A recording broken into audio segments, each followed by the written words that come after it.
یہ حج کے متعلق جتنی عبادتیں ہیں، اگر کوئی خالص عقل کے حساب سے ان کے بارے میں سوچے گا تو عقل حیرانی ہی رہے گی. عقلی طور پر آپ کسی کو مطمئن نہیں کر پائیں.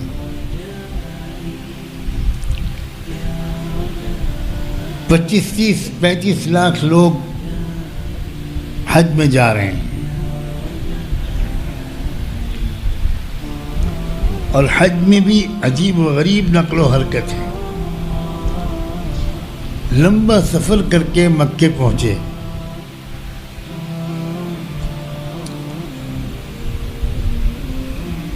اور 8 تاریخ کو حکم ہوا کہ یہاں نہیں ٹھہرنا ہے، چلو مینا. ہم لبیک لبیک پڑھتے ہوئے مینا چلے گئے. مینا میں آئے تھے، ذرا چند دن قیام کرتے. کوئی دوپہر میں پہنچا، کوئی شام کو پہنچا. تھکا ہوا ہے، گرمی کا موسم ہے، 2-3 دن یہاں بابرکت فضا میں اللہ اللہ کریں گے. تو 9 کی صبح حکم ہوا کہ اٹھو، چلو عرفات. عرفات کے لیے روانہ ہو گئے. اب عرفات پہنچے،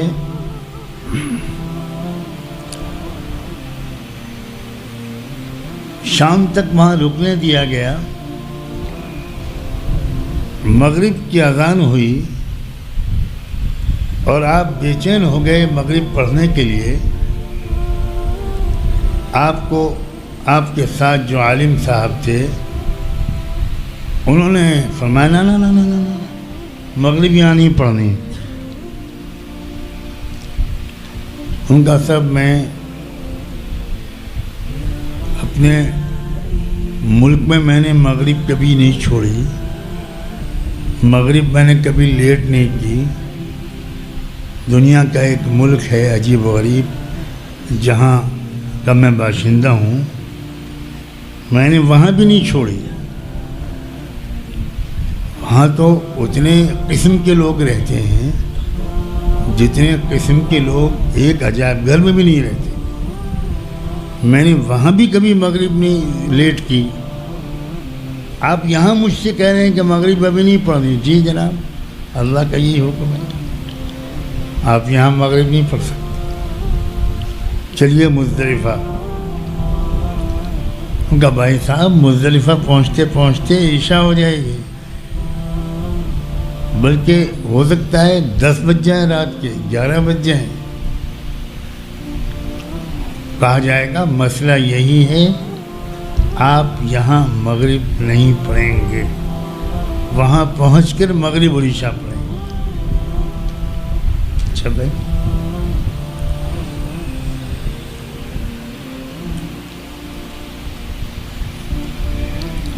مزدلفہ پہنچے.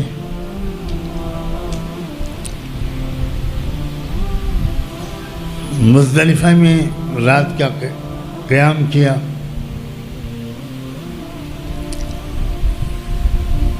اور صبح کو پھر مینا کے لیے روانہ ہو گئے.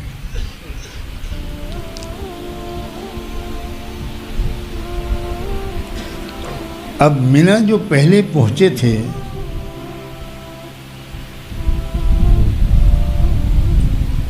اور اب جو پہنچے، اب کیا کریں؟ کنکریاں مارو. اب عقل کے اعتبار سے سوچیں، یہ بیچارہ کھمبا کھڑا ہے، اس نے کون سا گناہ کیا ہے کہ اس کو کنکریاں مارے؟ یہ کیا ہے؟ آج کل کے جو انٹیلیکچوئل ہوتے ہیں انہیں بہت پریشانی ہوتی ہے. ان کی سمجھ میں نہیں آتا کہ یہ کیا ہے. بھئی کوئی واقعی شیطان ہوتا تو اس کو مارتے، اس کو تو ہم اپنے دلی میں چھوڑ آئے، اور یہاں کھمبا کھڑا ہے بیچارہ معصوم، آپ اس کی پٹائی کروا رہے ہیں۔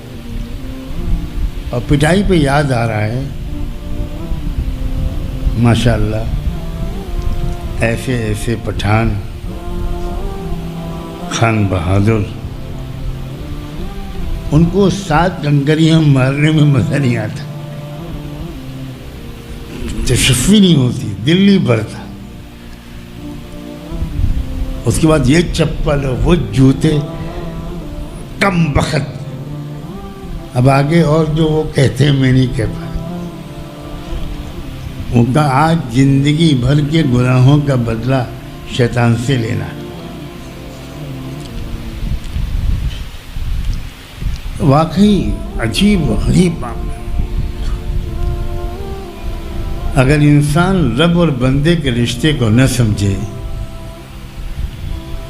اور اسلام کی اصل حقیقت کو نہ سمجھے اور اپنی عقل کو ہی ہر معاملے میں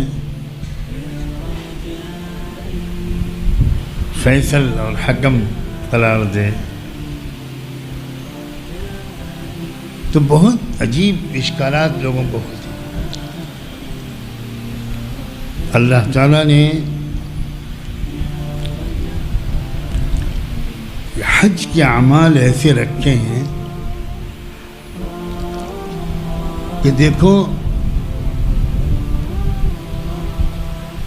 سکھانا مقصود یہ ہے کہ تم ہمارے حکم کے بندے ہو، عقل کو بالائے طاق رکھو۔ ہم جب تم سے کچھ کہیں تو اس پر چوں اور چرا کے بغیر آنکھ بند کر کے عمل کرو، سر جھکا دو۔ کسی عمل کی حکمت ہماری سمجھ میں آئے یا نہ آئے،